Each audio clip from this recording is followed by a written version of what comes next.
بسم اللہ الرحمن الرحیم۔ السلام علیکم، میری آپ سبھی سے التجا ہے کہ ایک مرتبہ درود ابراہیمی پڑھ لیجیے گا۔ بسم اللہ الرحمن الرحیم۔ اللہم صلی علی محمد وعلی آل محمد کما صلیت علی ابراہیم وعلی آل ابراہیم انک حمید مجید۔ اللہم بارک علی محمد وعلی آل محمد کما بارکت علی ابراہیم وعلی آل ابراہیم انک حمید مجید۔ بسم اللہ الرحمن الرحیم۔ تو ضرور ہم ان کو بتا دیں گے اپنے علم سے، اور ہم کچھ غائب نہ تھے۔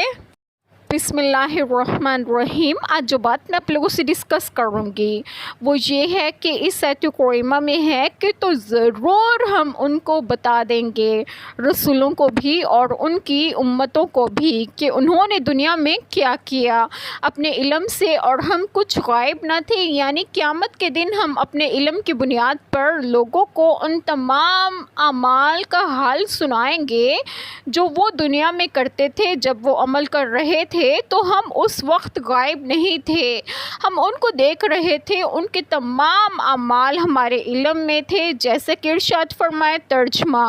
اور نہ تم کوئی عمل کرتے ہو مگر ہم تم پر شاہد ہوتے ہیں جب تم اس میں مشغول ہوتے ہو،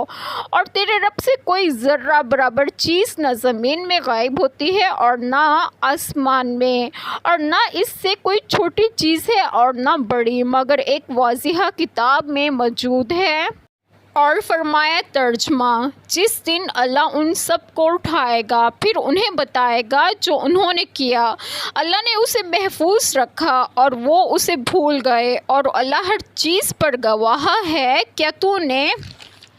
نہیں دیکھا کہ بے شک اللہ جانتا ہے جو آسمانوں میں ہے اور جو زمین میں ہے؟ کوئی تین آدمیوں کی کوئی سرگوشی نہیں ہوتی مگر وہ ان کا چوتھا ہوتا ہے، اور نہ کوئی پانچ آدمیوں کی مگر وہ ان کا چھٹا ہوتا ہے، اور نہ اس سے کم ہوتے ہیں اور نہ زیادہ مگر وہ ان کے ساتھ ہوتا ہے جہاں بھی ہوں۔ پھر وہ انہیں قیامت کے دن بتائے گا جو کچھ انہوں نے کیا، یقیناً اللہ ہر چیز کو خوب جاننے والا ہے۔ حضرت ابو موسیٰ رضی اللہ عنہ بیان کرتے ہیں کہ ہم کسی سفر میں رسول اللہ صلی اللہ علیہ وسلم کے ساتھ تھے،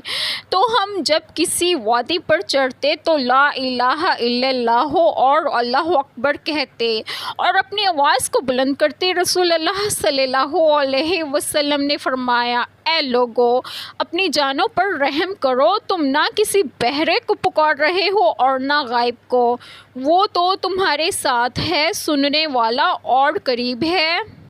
اور مسند احمد کی روایت میں ہے کہ نبی کریم صلی اللہ علیہ وسلم نے فرمایا کہ قیامت کے روز اللہ تعالیٰ مجھ سے دریافت فرما دیں گے کہ کیا میں نے اللہ تعالیٰ کا پیغام بندوں کو پہنچا دیا، اور میں جواب میں عرض کروں گا کہ میں نے پہنچا دیا ہے، اس لیے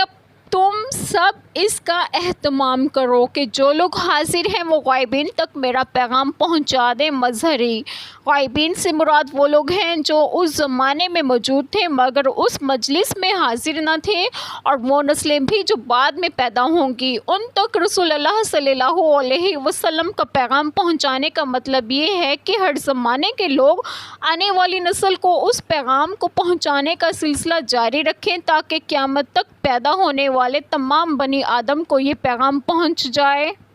اللہ تعالیٰ عالم الغیب ہے، اسے کسی سے پوچھنے کی ضرورت نہیں، اور پھر ہم اپنے علم سے ان پر ان کے تمام اعمال کو تفصیل کے ساتھ بیان کر دیں گے، اور ہم ان سے غائب نہ تھے، ہم سے ان کا کوئی قول و فعل مخفی نہیں تھا، بے شک اللہ تعالیٰ ہر چیز پر قادر ہے۔ ایک چھوٹی سی دعا جو میں ضرور کروں گی کہ اللہ تعالیٰ ہم سب کے تمام گناہوں کو معاف فرمائے اور ہمیں صراط مستقیم کی راہ پر گامزن کرے، اور آپ سب کی تمام جائز دعائیں قبول فرمائے، اور جو لوگ بے اولاد ہیں انہیں ایک اور صالحین اولاد عطا فرمائے، اور جو لوگ بیمار ہیں انہیں بھی صحت و تندرستگی عطا فرمائے، اور آپ سب کو آپ کے گھروں میں خوش و خرم رکھیں اور صحت و تندرستگی بھی دیں۔ آمین۔ جزاک اللہ خیر۔